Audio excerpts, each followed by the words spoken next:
Well, it's the 14th of July, and got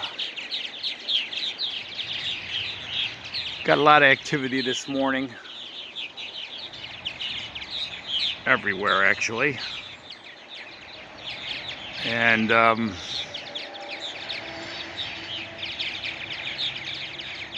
it's a lot of second-year martins up there.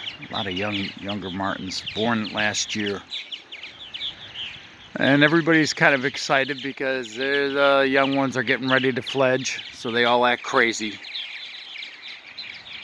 And this is a typical morning here at 9 Non-Binary Acres, where the purple martins don't know that there's more than two genders.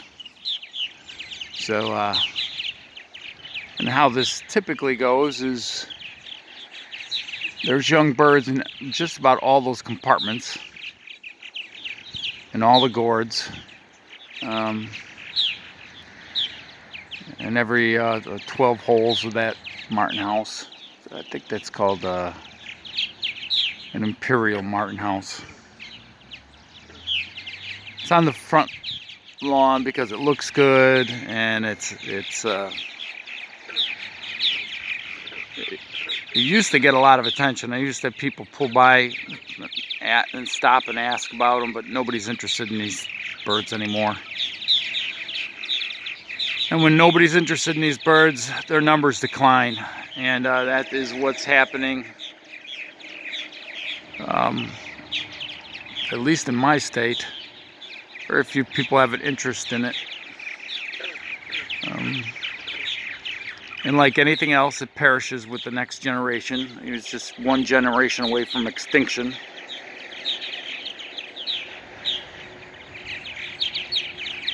I'm thrilled when they return in the spring, and I'm thrilled when they leave.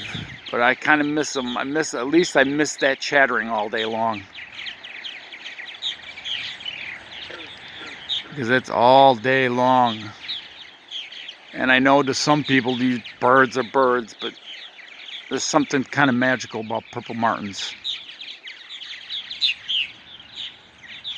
And they're just not common. They're just not common. And they are a lot of work. You just don't put up a birdhouse and forget about it. It doesn't work that way with these birds. There's a lot of maintenance involved. Keeping out the pests. Well, somebody sent the alarm call and off they went. I guess on that note, we can probably say till next time.